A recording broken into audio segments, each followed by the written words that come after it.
मैं क्या आपसे पूछ लूं, जब इतने इंतजाम आप लोगों को करने थे तो बयानबाजी क्यों की गई? मैं वही कह रहा हूं। सीओ साहब ने निकलकर क्यों कह दिया ये कि आप अपने घर में बैठकर नमाज पढ़िए? क्यों एक के बाद एक नेताओं की लंबी लाइन लग गई जो ये बता रहे हैं कि आपको अपने ही देश में कैसे रहना है, अपना ही धर्म आपको कैसे फॉलो करना है? संभल को डिस्टेबलाइज करने की कोशिश की गई, संभल में आग लगाने की कोशिश की गई। और एक इनका वो बिजली चोर सांसद है, नाम भूल गया मैं, वो बर्क कौन है, वो बिजली चोर सांसद ने वहां पर जिस तरह की स्थितियां हुई, जिस तरीके से वहां मंदिर प्राकट्य हुआ, जिस तरीके से पूरा तीर्थ स्थल निकल कर आया, मुस्लिम तुष्टीकरण करने वाले लोगों को सनातन की ये बढ़ती हुई ध्वजा पसंद नहीं आई। उन लोगों ने वहां पर चीजों को खराब करने की कोशिश की, लेकिन हमारी जिम्मेदारी वहां पर चीजें बेहतर करने की थी। तो आज आप देखिए शांति से वहां पर होली भी मन रही है, कल रंग भी खेला जाएगा और बेहतर रहेगा। मस्जिद का सर्वे होना था, माहौल बिगड़ा, जिम्मेदार आप। उसके बाद स्थिति अभी तक इतनी संवेदनशील है कि इतनी पुलिस फोर्स को आपको होली का त्योहार बनाने के लिए उतारना पड़ा, तो भी आप जिम्मेदार हैं। कोर्ट ने एक सर्वे दिया, सर्वे होने के बाद वहां पर भीड़ हो गई, भीड़ होने के बाद पुलिस पर पत्थरबाजी हो गई, पत्थरबाजी में वहां पर गोलियां चली, आपस में ही देसी कट्टों से गोलियां चली, लोगों की जान गई, और जिनकी जान गई उनको 5 लाख रुपए समाजवादी वाले देकर आए। हम वहां कानून व्यवस्था बना रहे हैं, ये वहां 5-5 लाख रुपए बांट रहे हैं, 5-5 लाख रुपए जमीयत उलेमा जी, 5-5 लाख रुपए जमीयत उलेमा जी कंपनसेशन मांग रहे हैं।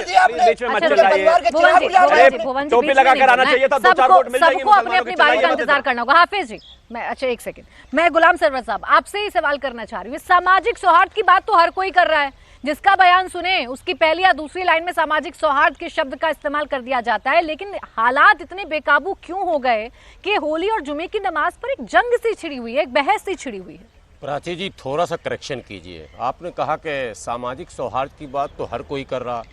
शिवम त्यागी जी ने तो अभी एक शब्द भी सामाजिक सौहार्द की बात नहीं की उन्होंने। इनके कोई नेता नहीं कर रहे हैं, वो तो लगातार कह रहे हैं तिरपाल से घेर लो मस्जिद, तिरपाल का माने वो नकाब बनाकर पहन लो और घर के अंदर ताले लगा दो, खबरदार जो निकलोगे भून डालेंगे, मार डालेंगे, लूट डालेंगे, खसोट डालेंगे, जो मन में आ रहा बोल रहे हैं। इन पर कोई लगाम नहीं है, इन पर कोई रोक टोक नहीं है, इनको खुली आज़ादी है इस देश में माइनॉरिटी को धमकाने, डराने, फर्जी मुकदमे में फंसाने, जेल में ठूसने, पत्थरबाजी के फर्जी आरोप लगाने और नन्हे मुन्ने भोले भाले इस देश के मूल निवासियों को इनके प्रति नफरत भरने का जो प्लान चल रहा है वो लगातार चल रहा, निर्बाध चल रहा, कोई उसमें बाधा उत्पन्न करने वाला नहीं है, विपक्ष भी नहीं है। विपक्ष अगर होता तो अब तक संभल सीओ सस्पेंड हो गए होते, जिस तरह से संविधान की धज्जी उन्होंने 2 महीने से उड़ाई है लगातार, ठीक है। और एक सांसद को बकरी चोर कहा गया, समाजवादी पार्टी के प्रवक्ता बैठे हैं, कोई डिफेंस नहीं कर पाए। अब बिजली चोर कहा जा रहा, उसका भी कोई डिफेंस नहीं हो पा रहा है।